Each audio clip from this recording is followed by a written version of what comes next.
Bulletcast for life.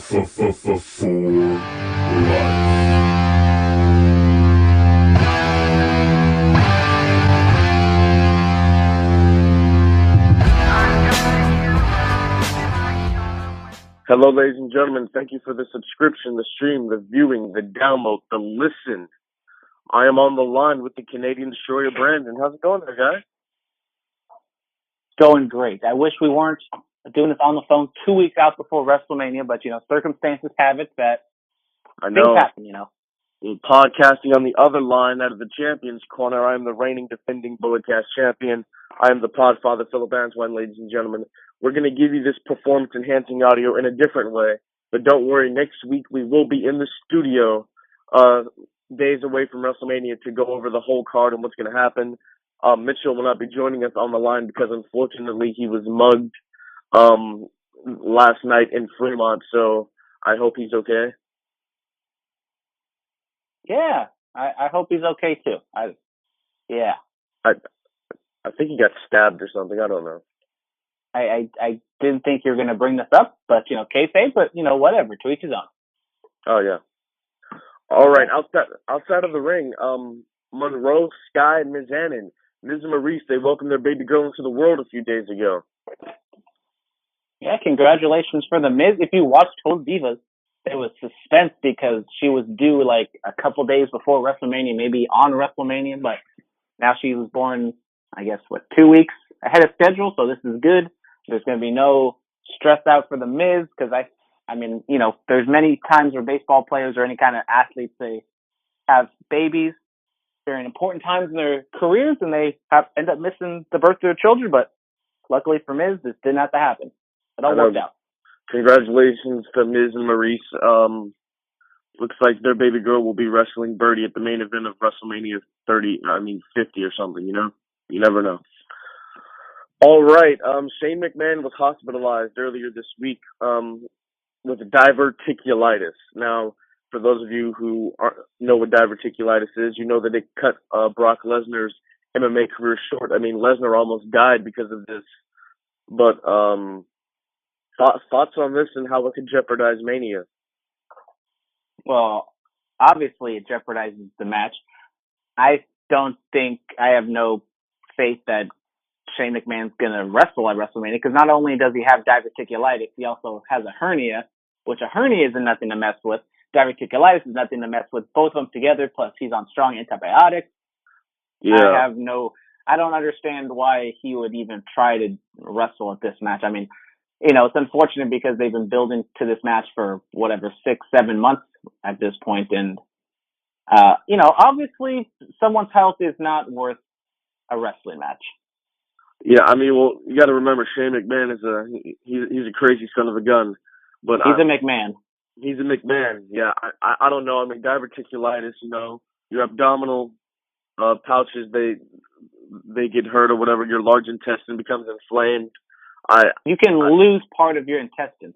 Exactly. I don't know, but we'll see what happens with that. Charlotte, she suffered a minor injury as well, an oral injury. She had oral work done, a little dentistry happened or whatever, and she was pulled from SmackDown in the Mixed Match Challenge because she had to have something repaired in her mouth, but she will not miss WrestleMania. Yeah, nothing too big here. I think it was like an infection or something in her mouth, so just get some quick work done. It's nothing like what Cesaro had to go through last year, but oh god. Especially with the Shane McMahon news, and then you hear Charlotte gets pulled, you're like, WrestleMania match is going to be in jeopardy. But no, it's probably bad timing because obviously don't have any type of surgery before WrestleMania, but it shouldn't be that big of a deal. Yes. All right. Rowdy Ronda Rousey, she had an interview with Golick and Wingo, and the interview it was kind of awkward. She didn't talk to any press after her losses, her last two fights in the UFC or whatever. So, of course, they have those questions for her. And, one of them, the guy said, would you go back in time and fight? And Ronda was like, I can't go back in time. I don't have that ability.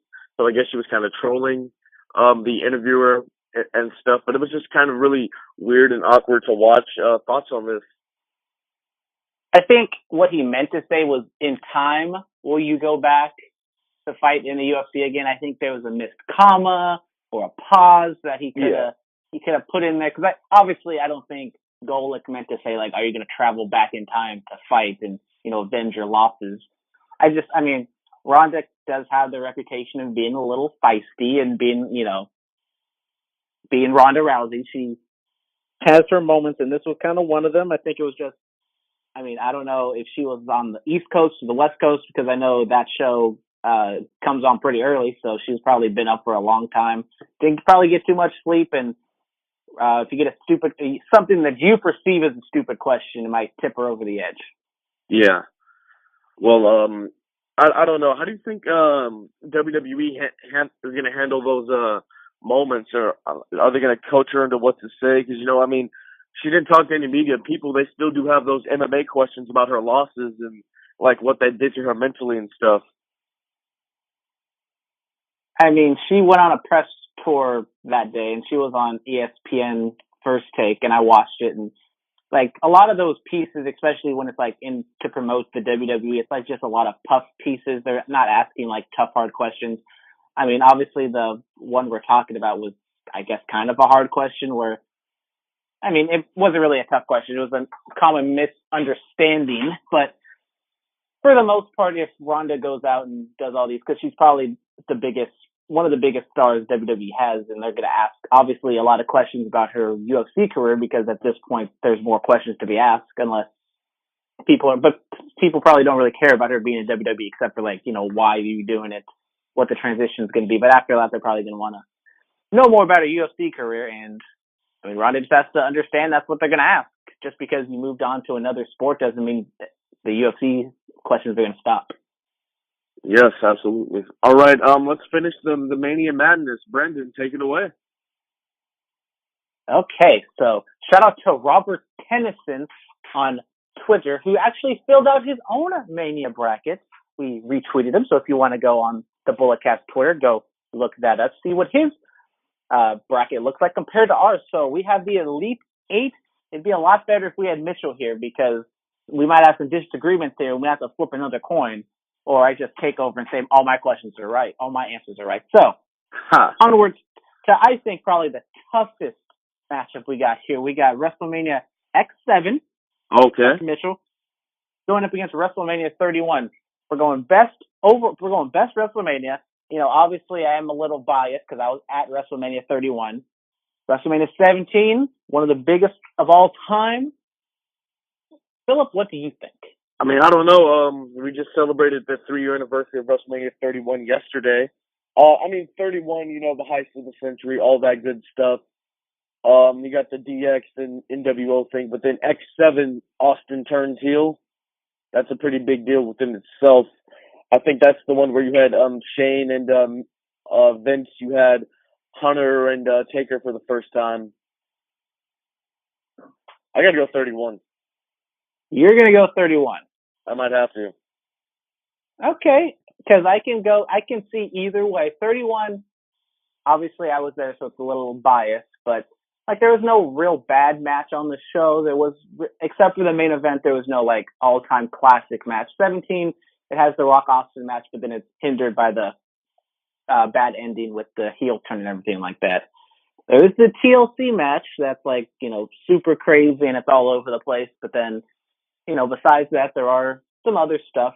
But if you're going to go 31, I'm not going to complain, and 31 will go on to the next round, into the final four. All right, there we go. There we go. Not much debate here. So onward, I think we have the easiest pick. We have WrestleMania 13 for some reason has been carried by just one match, even though this is the best WrestleMania, not the best WrestleMania match of all time. So we have WrestleMania 13 going up against WrestleMania 28. We have Once in a Lifetime, End of an Era, CM Punk, and Chris Jericho. I think there's no debate at WrestleMania 28. I don't know. Last week on Friday was the anniversary of the WrestleMania 13 match with Brett and Stone Cold. But then again, 28, the end of an era, the first Once in a Lifetime. I might have to go 28 too, Yes, you better go 28, because what else is there from 13 besides the Bret Austin match? I don't know. Exactly. I don't know. So we have two fairly recent WrestleManias, making it to the Final Four. So onwards, we have another recent one, WrestleMania 30, back in Louisiana, up against WrestleMania 21. WrestleMania goes Hollywood. Oh man, that's 21 was historic because of the first Money in the Bank match. You know, John and Batista winning their titles on the same night. You know, but then 30, Daniel Bryan, that story was just amazing. And of course, the streak ended. I might have to go 30. Well, I think this is where we're going to disagree because I'm going to go 21. I feel like they had the Eddie Guerrero Rey Mysterio match to open. It was really good. It had the Money in the Bank match. It had Kurt Angle versus Shawn Michaels. I forgot. Had a Hulk Hogan run in. It had the coronation of John Cena and Batista, and both those matches were pretty good. 30, I do love my boy Daniel Bryan. It had Triple H and his match in the opener, I think, was probably the best match of the show. Undertaker losing in a very subpar, maybe even bad match. You know, it's memorable because he lost, but if you look at the actual match, the match is not that good. And I think if we're going back in time, the triple threat match with Randy Orton, Batista, and Daniel Bryan, in my opinion, it was hurt by the Undertaker losing because I still at that point, even though I love Daniel Bryan, I still wasn't able to get over the Undertaker losing. I'm going to go 21. I forgot 21 had Eddie and Mysterio and Kurt and Shawn. Those were incredible matches. Oh my! I think I picked 30 just for the moment of Daniel, but then I forget 21 had some really, really good wrestling. I got to go 21. You reminded me of some really great wrestling that happened that night. Well, I do my research on this show. Okay, so onwards. This one I feel is probably the weakest matchup. We have WrestleMania 25, which has probably the best wrestling match of all time, possibly. Going against WrestleMania 10, the story of Bret Hart losing and then Bret Hart winning. I think neither one of these are great WrestleManias, but they each have very memorable moments. I mean, I just watched the Mania 25 match yesterday. It still has that magic for me, you know? 25, there are some other, you can find some stuff in there that's not terrible. Is that one of the CM Punk Money in the Bank WrestleMania Money in the Bank matches that he won? I don't remember. Yeah, that was the one where he won the second time in a row. Only person ever do that with Money in the Bank. Sean Benjamin almost killed himself by jumping off that ladder.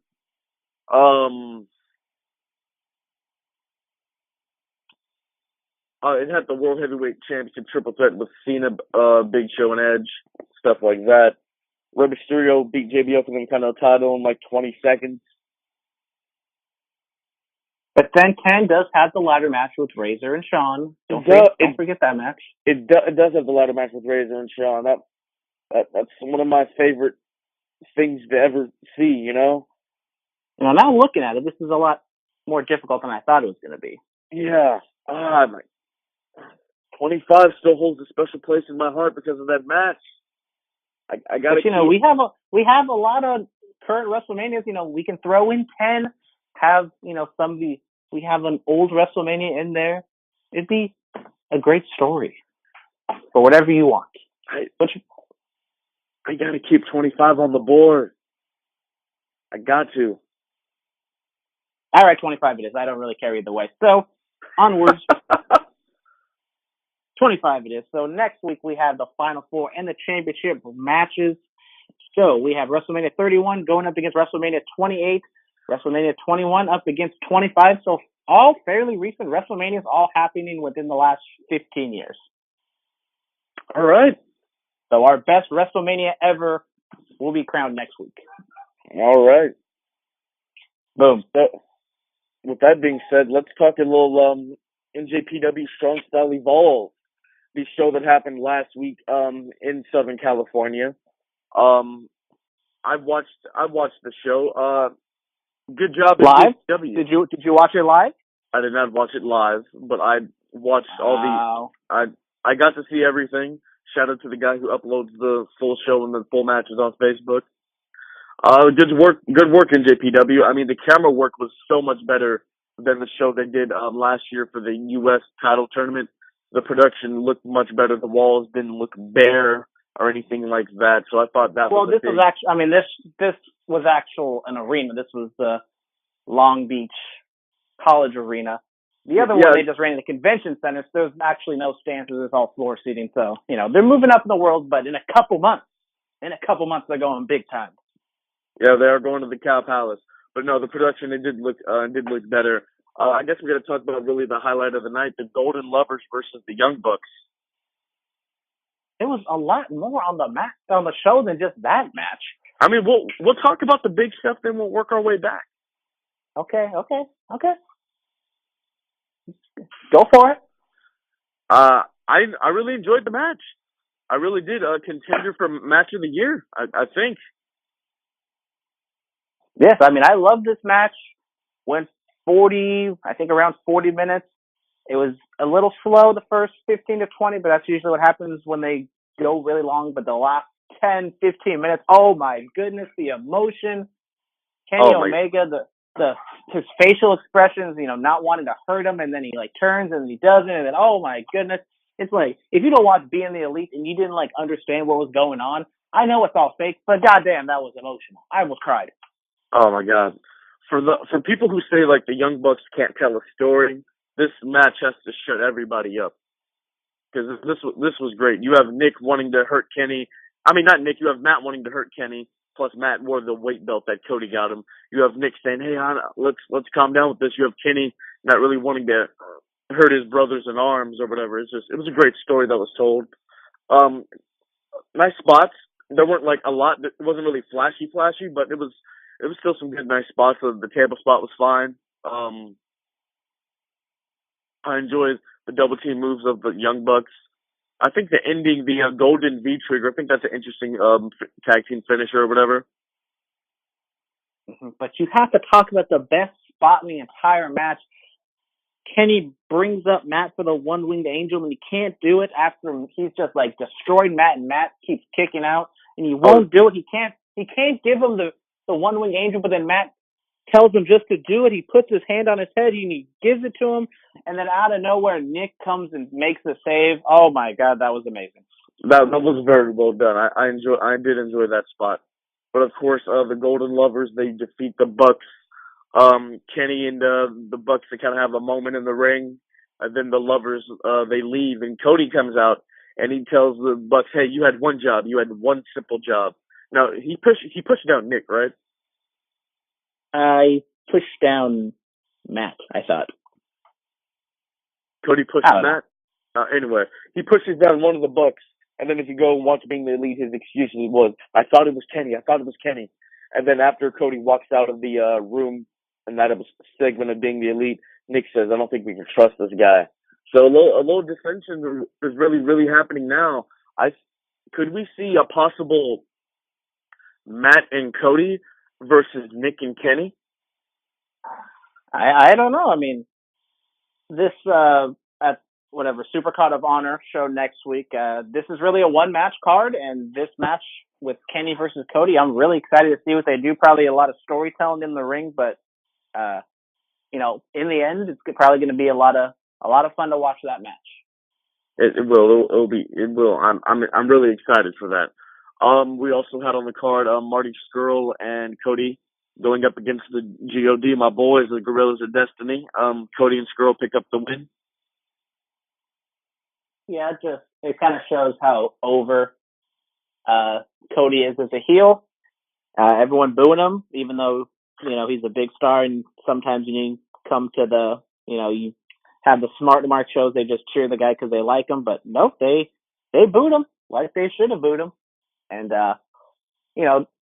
all this Bullet Club dissension, especially with the Gorillas of Destiny, who are kind of side players in this whole storyline, obviously it made sense for Cody and Scurll to go over, especially what happened later on with Scurll coming out for the junior match, if you want to get into that. Oh, yeah, we can. So Will Ospreay, he defeated Jushin Thunder Liger, and then he goes on to challenge Rey Mysterio for a match. I believe it's for the IWGP Junior Heavyweight title. And then Marty Scurll comes out of nowhere, takes off, attacks Rey Mysterio, takes his mask off, puts it on his head, and holds up the IWGP Junior Heavyweight title. Yeah, Ospreay versus Scurll will be coming up on Sakura Genesis on April 1st. Should be a really good match.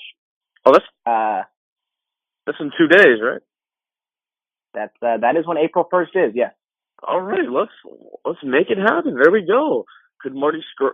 Plus, he has a Ring of Honor title match next week. So could we see him be a dual champion?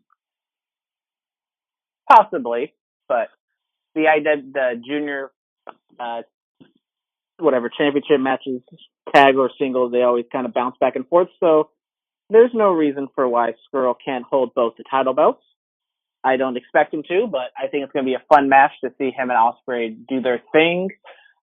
You skipped over the promo that Ray had at the beginning of the match when he talked about how he will be back, and I think it might set up a nice fun run if Ray doesn't come back to WWE, as there's some rumors about maybe he's somebody's special tag team partner.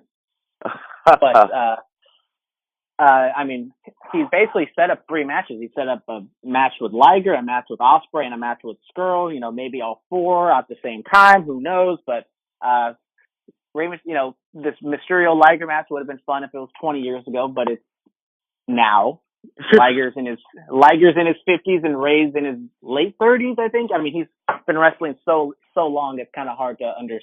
And he was so young. It's hard to read how old he is. Ray's in his 40s now, so it's. I was trying to be nice. I don't want to say like Jericho's age when he's like 39 or something. Jericho's like 45. But anyways. Yeah. Anyways, moving on. Move on. All right. Jay White successfully retains his U.S. strap against Hangman Page. Yeah, this match was, I wouldn't say disappointing because I didn't have extremely high expectations for it. This show had the WWE thing of it just being way too long. A lot of the New Japan shows, they have the meaningless tag matches in the beginning. You could have cut at least 1 or 2 of them out.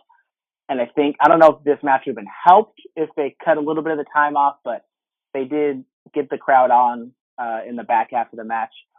Jay White, there's something about his character. He just doesn't come across as believable. I don't know if it's him, if it's like the character, if you should change it up. It's just Jay White, the Switchblade, isn't doing anything for me. So what you're saying is Jay White doesn't have it. I wouldn't say it. I just think maybe he's trying a little too hard to do this specific thing that he can't do. All right. Okada, he was involved in the tag team match. Tell us about that. Yeah, this Okada match. Okada and Tomohiro Ishii went up against Zack Sabre Jr. and Minoru Suzuki. Zack Sabre Jr. has been on fire. As I told you guys last week, he was my superstar spotlight, even though he's not in the WWE, because you can go outside. Because superstars can be anything. They're not just WWE superstars with a trademark little thingy around it. Anyways, Zack Sabre is on a monstrous run. He's just tapping out everybody, and this was apparent in this match. He taps out Ishii, setting up the IWGP Heavyweight Championship match at Sakura Genesis. Zack Sabre going up against Okada. I'm not entirely convinced that Okada is going to come away with the victory. Sabre can pull it out. I'm definitely going to stay up and watch this match live. It's going to be fun.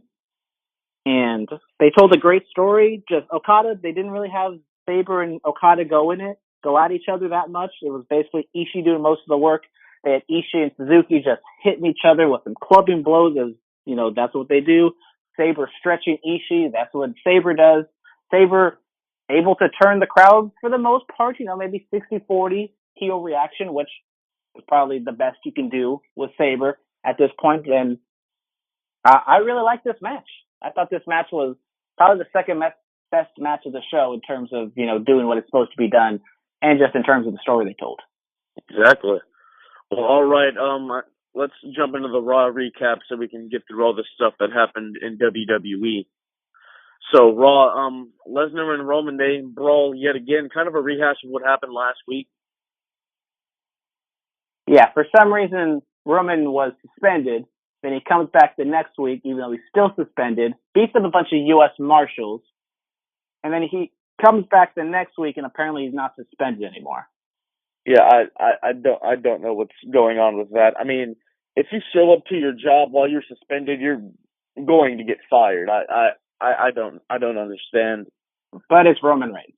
But it's the big dog. Anyway, yeah, I feel like it was just a rehash of what happened last week. Hopefully they can do something on the go home show differently to kind of really put the fire back in the pan and really get us, invested in what's going to happen. Because will the match be good? Yes, I have faith in that, but we gotta pick it up, to get to where we're going. They are going so hard into, putting sympathy on Roman, having him get laid out 2 weeks in a row. And it's still just, it isn't happening. People are still cheering Brock. They chanted one more time when he was bashing him with the chair. Yeah. I mean, at the beginning of this build, I thought they were going to try to, bury Brock and just tell him, he's not a company guy. He doesn't want to show up for work, which I didn't know if that was the best way because it just is going to get both of them booed.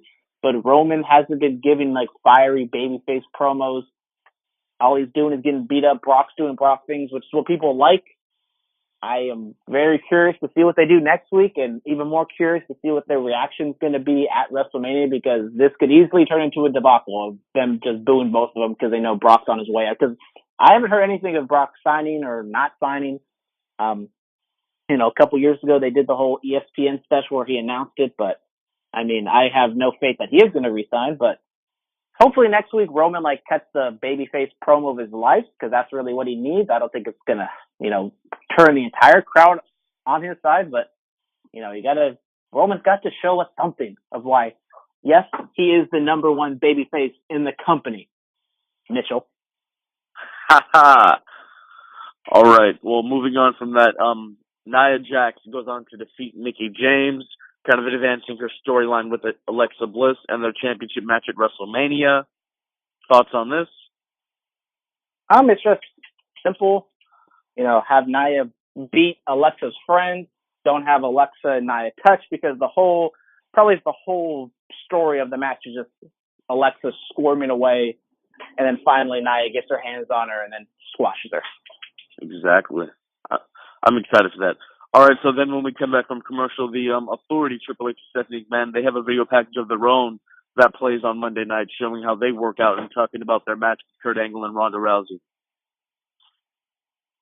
This video package was so interesting to me on so many different levels. I think just on the surface, watching it for the first time, I thought, it did a good job of kind of portraying Stephanie and Triple H to an extent as kind of, arrogant and, putting them over so much that you're kind of rolling your eyes, because the trainer says that they're on par with, Olympic athletes, which we all know they're not.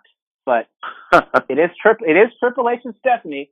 Is there sort of some games being played where they say, oh, it's just a work, we're trying to be over the top, but then in the back of their minds they actually believe this and blah, blah, blah. I mean, it's interesting just to see how they think about this video package, but I don't think it's ever going to come out, but I have my doubts.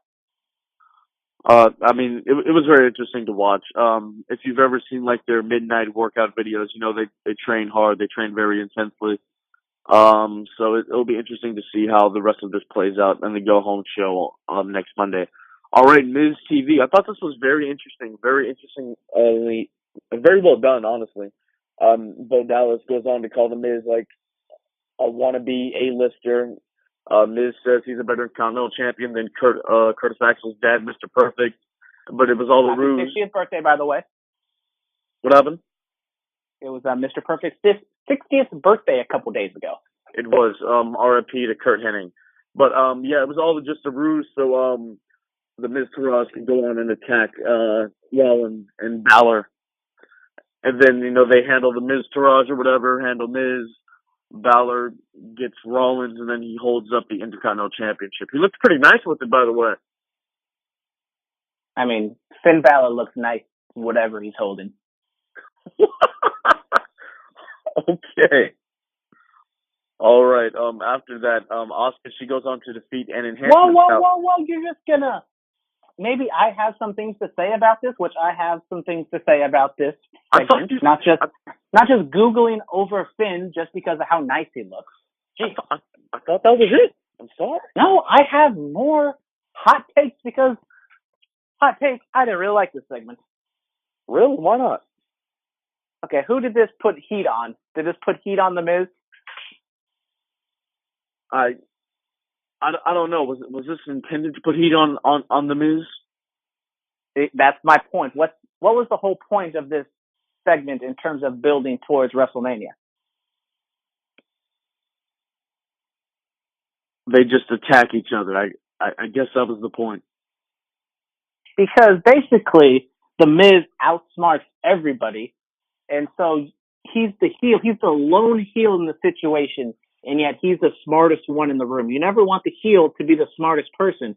You want him to be the cowardly one who attacks everyone from behind, has the numbers advantage, and when he pulls a stunt like this, it makes you like him because he's so smart and cunning, even though in the end, Finn Balor's buddies came out to help him, which why doesn't Roman Reigns have any buddies to help him out when Brock Lesnar's whooping his ass? But that's another topic for another day because, Seth Rollins is back there. Why doesn't Seth at least run out and help his boy? But apparently Roman has no friends. Yeah. Shocker. I don't know what's going on there. Well, we'll see if they can shape it up next week. All right. Asuka, she goes on to defeat an enhancement talent, Jamie Frost. Just a normal squash match for Asuka, getting her ready for Mania. I mean, I like this. It makes sense.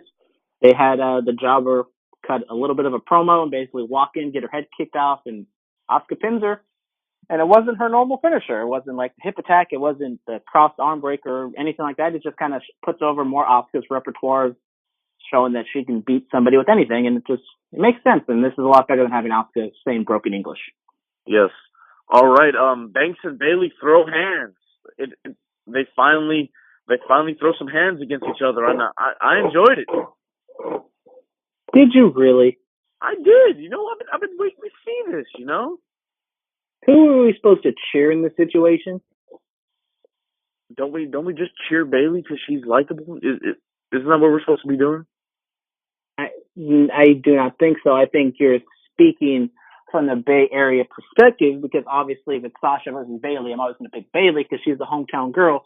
But if it's somebody who has no rooting interest to who likes both of them, who are they supposed to pick in the situation? Because both of them are kind of being a little bratty and a little, babyish in the way they're acting.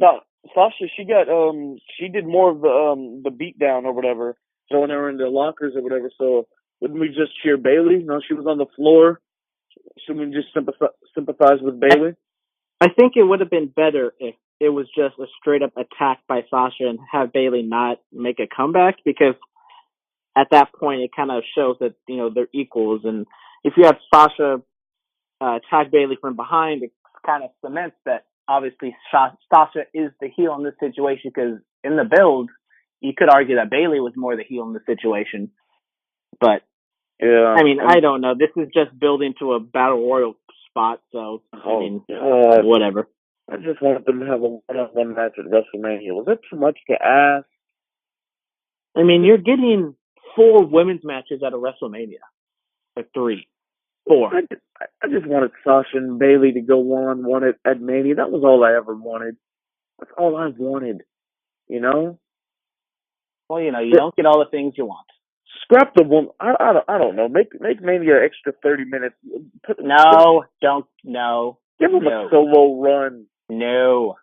WrestleMania can be 7 hours. I don't give a damn. I'll watch it. It's already going to be 7 hours. Well, that's fine. Make it 7 hours and 30 minutes. Not fine. All right. Well, moving on from the Banks-Bayley brawl, my boy LeBron Strowman goes on to defeat Sheamus. Basically the same thing as last week. I don't understand why you have your tag team champions lose clean to Braun, even though Braun can't lose. It's just a booking predicament they've gotten themselves into. Yeah, we'll see where this plays out, All right, Ronda Rousey, she has a segment with Absolution. Yes, she did have a segment. I wasn't really fond of this. Rhonda, I don't know who's doing her makeup, but I don't know what was going on with her eyes. It was just like a little too much. That was weird. Paige's promo, it was solid. It was decent. She didn't need to say "baby girl" as many times as she did. Maybe one or two would have been fine. But I don't know, Rhonda. It's still the in-ring stuff kind of looks awkward, you know. I mean, we're all gonna have to wait and see what happens at WrestleMania, but that can't be.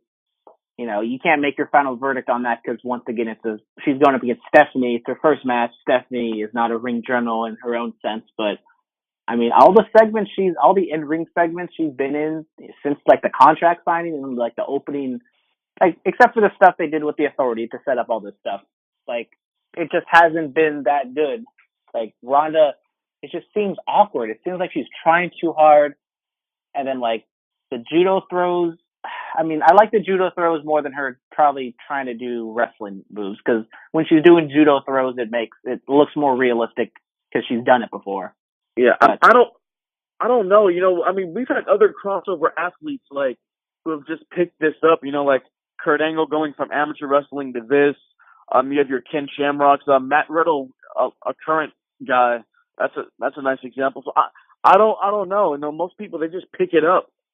I mean, I'll wait to see what Ronda does at Mania, and then I'll wait to see what she does against a more like established, better, well-rounded wrestler, maybe like a Bayley or a Sasha, or someone like that, Yeah, I mean, I don't know what's going on with Ronda. I don't know if it's like she doesn't want to hurt anybody, so she's kind of being a little extra careful, but she just doesn't have like that fire that I want to, because I want to see some Ronda fire. I don't know what that means, but show me some Ronda fire. I mean, we got to see it. We got to see something. All right, moving on from that, the Good Brothers go on to defeat the Miz Taraj. I do not care. All right, moving on then. Okay. Elias, a man that I walk with, he goes on to defeat Rhino. Good for Elias. Shout out to Elias in the Snicker commercial. Yes, shout out to my boy Elias. All right, and the main event of Monday Night Raw was John Cena defeating 50-year-old Kane, mayoral candidate Kane in Knoxville County. Kane's looking a little thick there around the gut area. It's all that campaigning he's doing. Doesn't have time to hit the gym. It's all those banquets he'd be going to. I know, doesn't have time to hit the gym like he normally would, but I don't know what we're doing here. Cena was mocking Taker, doing the sit-up, doing the rolling back the eyes and the thumb, the saying you're going to rest in peace thing. I don't know.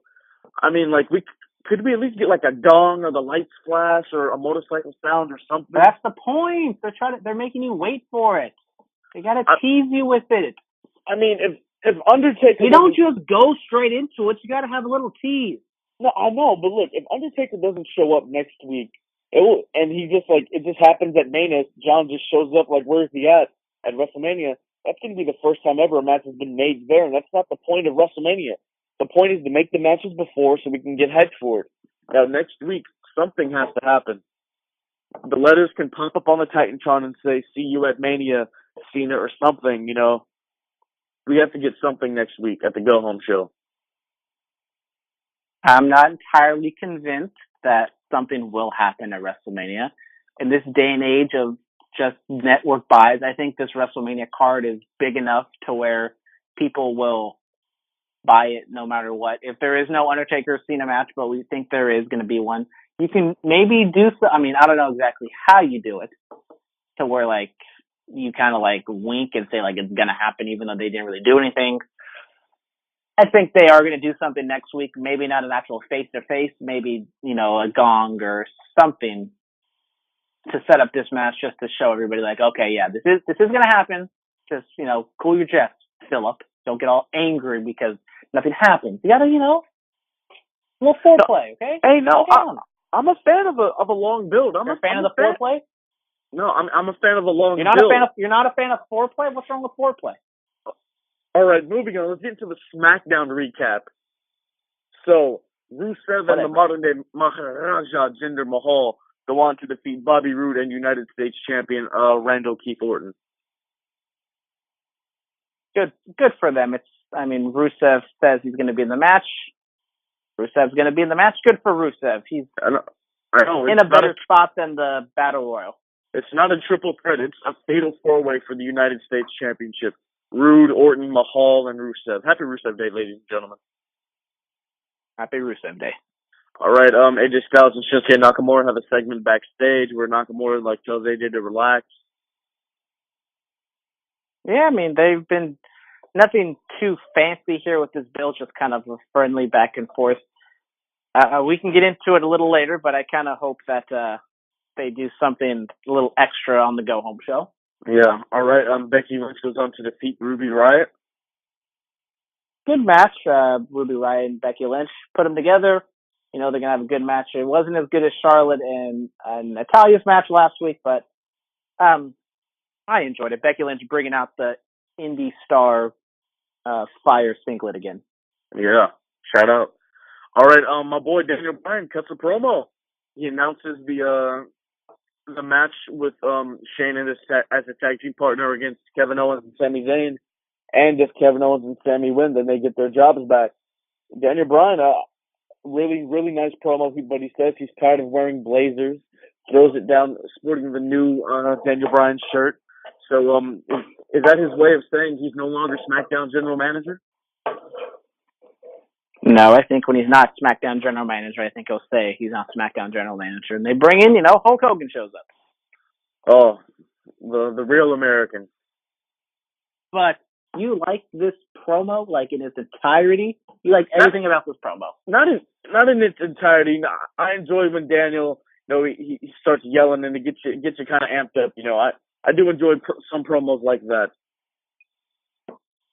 Yeah, I give them a little bit of a pass because of what happened with Shane. Because I think obviously Shane would have been doing this promo and Daniel probably wouldn't have been on the show.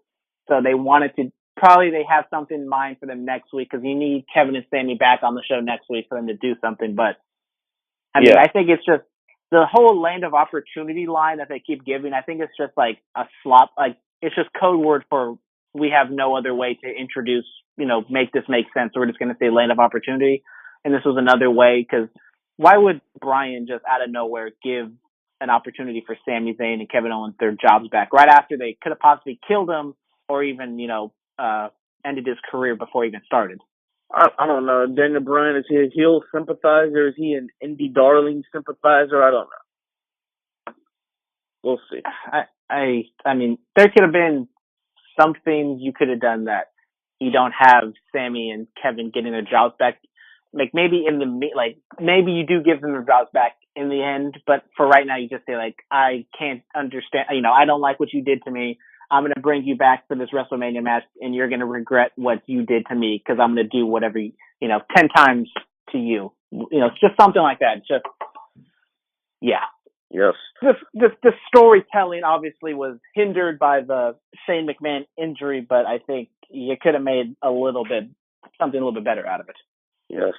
All right. The Bludgeon Brothers, they go on to defeat the New Day because of interference of the Usos.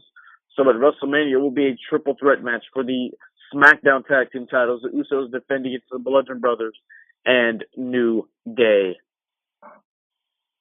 We've been teasing this for a long time. We've talked about it. Another triple threat match, even though they've limited the triple threat matches now. There's not going to be the U.S. title triple threat match.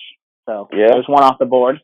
Yeah. And then the whole Shane, KO, Sami thing that was going to be a triple threat match, that's off the board now. So, that IC title match and this tag team match, the only triple threats we got left. Yeah. And we can get into it next week. I don't know where they're going to go with it. Stay tuned for my prediction so I can get that title back. All right. Moving on from that, Dolph Ziggler defeats Tyler Breeze. Dolph is in the Jobber Battle Royal. Yes, the Andre Battle Royal is not looking very, very stacked right now. I don't know if they bring a certain Samoan named Joe comes back. Another big name because, who you look at this lineup, who could win it. You have, Baron Corbin and Mojo Rawley, who's already won it before, and they don't need to win it again. If Dolph Ziggler wins, do I really care? No. If Samoa Joe wins, do I really care? I mean, I would like him to be on the show and it'd be a moment for him, but I mean, if he doesn't show up and win this, it wouldn't, crush my dreams. Yeah, I don't know what's going on. All right. I hope the 2 battle royals just happen in the pre-show. Yeah. All right, Shinsuke Nakamura goes on to defeat Shelton Benjamin in what they call the first time ever, but go back to New Japan in 2015, it happened there. First time in WWE. Yeah. All right, thoughts on the match?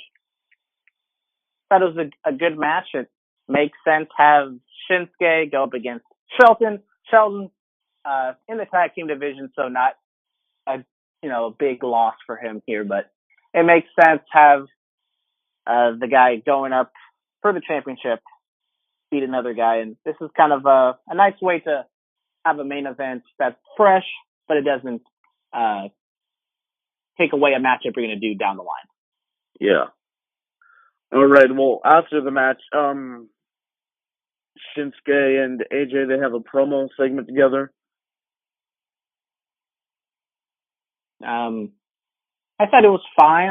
I did like the Shinsuke saying he's too emotional. Kind of makes sense. It kind of tells a little bit more of a story than just it's a dream match and this match is going to be awesome. There's some sort of story behind it. I wish Shinsuke would say something more about just the match in terms of it being a dream match and just have him talk about winning the championship. We know it's going to be a great match, but it'd be even better if there was something on the line. Because right now, the WWE Championship is on the line, but it doesn't really feel like it's on the line. Yeah. The go home show, they need to drive it home. It's for the world title. We got to do something like that. Very interesting. AJ. He's they got attacked right by Benjamin and Gable. AJ did, and then Shinsuke makes the save. So Shinsuke makes the save. AJ's on his knee. Shinsuke teasing that Kinshasa, but stops. I mean, I really like that part because it makes sense. He was going to hit it, but then he says no, because kind of the story throughout the entire show is like, I don't want anything to happen to you because I want you to be at 100%, because when I beat you, I want to know I beat the best. And that makes sense for why Shinsuke wouldn't do this. I enjoyed that little part. I was like, oh, this is interesting. This is Shinsuke. This is something he would do, All right. Superstar Spotlight. Who do we got? You go first. The Golden Lovers. Kenny Omega and Kota Ibushi. I'll give it to those boys. Ooh, okay. So if you're going to give it to the Golden Lovers, I guess I'll give it to the Young Bucks. Shows that, old Jim Cornette is wrong and all those other old people saying they can't sell, they can't tell a story. The Young Bucks were on fire. I can't say if this was the best match of their career. It might have been. It was in front of a big crowd. It drew a lot of money. I don't know if if you don't put this match on the card, New Japan was going to make any less money, but it was a big show. It was a big match. And I think both of these teams deserve to have the spotlight shined upon them. Exactly. All right. What happened? See what I did there? Spotlight. Because it's a superstar spotlight. You know what? This is why I keep you on the pod, man. For moments like that. Mm-hmm. All right. Promo pick of the week. It was supposed to be Mitchell's, but due to the circumstances, I will take it over. The Rock and John Cena are eager for their clash at WrestleMania 29. This is the promo they had for the Go Home show at WrestleMania 29. Or it wasn't even the Go Home show. My bad. But it was March 4th of 2013. This is where The Rock drops the line to Cena. You think you can beat me? No, I know I can beat you. I kind of remember that. Obviously, the 29 match wasn't as big of a deal as in the 28 match. I really love the 28 build. The 29 build, I think there was kind of more like, man, we're seeing this again. And now it has the WWE Championship on the line when CM Punk had that long run. And I know CM Punk had that match with The Undertaker, but I think it would have helped if CM Punk was in that match. triple threat or something. Yeah. Anyway, All right. What's your match pick of the week, Brandon? so my match pick of the week was something we've already discussed because I didn't actually think we were going to talk about this show because I was going to use this as a segue into New Japan Strong Style Evolved, but actually we talked about it, and it's a tag team match between Zack Sabre Jr. and Minoru Suzuki going up against Okada and Ishii. I really enjoyed this match. I thought it told a great story, as I've already said, and it sets up for the Okada-Zack Sabre Jr. match at Sakura Genesis. Sakura Genesis, not the most stacked card in New Japan, but there are matches on the card that will be really good, especially the heavyweight match as well as the junior match. Yeah. It's going to be a great show. At that show, we will also see Cody and Hangman going up against the Golden Lovers. That should be interesting. It's going to be another story time match, but yes. I expect the Golden Lovers to go over just because of how over they are. And usually, you know, I know Kenny's the Gaijin, but they're the hometown team. Yes. All right. All Pro Wrestling War at the Shore. That is tonight. You will see matches such as Dominic and Derek Slade going up against the Classic Connection. You will also see other matches like Jacob Fatu defending the APW Worldwide Internet Championship against Carl Fredericks.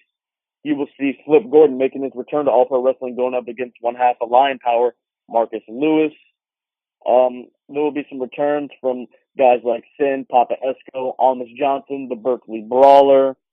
You'll see M-Dog, Matt Cross going up against Stryker. You'll see JR Kratos make a return. You'll see Reno Scum put the tag titles on the line against Besta 666 and Ray Horace. I think that's how you pronounce this guy's name. Also, there will be a meet and greet with former six-time World Heavyweight Champion Booker T. It's going to be a very good show tonight. Are you going to be going to the show? I will be in attendance for the show. If you see me, come say hello. You know, I will be having cards to pass out to people to get them interested in listening to our product. Also, Shotzi Blackheart and Samara, they've had some matches. Shout out to Shotzi. Shout out to Shotzi. They've had some matches here in the past. They wrestled each other 2 weeks ago in that intergender tag team match with Hornswoggle and whatever that other person's name was. Yeah, APW independent shows are always fun to watch, no matter if they're in a local gymnasium or if they're at the Cow Palace. This isn't the biggest card that ever ran, but obviously there's a lot of the locals, and it'll be fun. Flip Gordon coming back, as you said, and I think he had a really good match last time. And then meeting Booker T. You know, I met Booker T at the WrestleMania ticket party thing. It was a quick little 10-second interaction because they're kind of moving us along because it was late in the night. But he's a cool dude, even though his commentary sucks. I wouldn't go that far, you know. Oh, also, what? You don't think he's a cool dude? Because I'm pretty sure it's an open and shut case that his commentary sucks. I love Booker T's commentary. You know, shucky ducky quack quack dog. Tell me he did not just say that. I enjoy it all. I enjoy it. I'm a fan of it. But also, I forgot, Sin Bodhi, he will be there. He was a Kazarni in WWE. For those of you that remember that short, brief stint in his career, a few vignettes aired of him in 2008 on the SmackDown brand. He had probably one match, then he was gone from the company. Okay, meet him. I might have to. Give him some money. Yeah, I might have to, you know. All right, ladies and gentlemen, you can follow us on Twitter at BulletCast. Instagram is The BulletCast. YouTube channel, The BulletCast. Facebook, BulletCast. We're on SoundCloud, iTunes, Stitcher, TuneIn, Google Play. We're on 99.9 KW, you know, in Watsonville. Go check us out. We will be airing there every Friday from 9 p.m. to 10 p.m. So listen to us there. I listened to us last week. It's a pretty interesting feeling having yourself on the radio, you know? I wouldn't know because I haven't listened back. All right. But maybe one day I will. All right. You can also email us at BulletCast2 as in the number 2, sweet SWEET at gmail.com. Brandon, I think that's all we have for today. Ladies and gentlemen, we will be back in the studio next week to give our predictions of NXT TakeOver, New Orleans, WrestleMania. A lot of podcasts I will be dropping next week for the week of WrestleMania. Yes, and do not forget about the foreplay. Don't forget about the foreplay.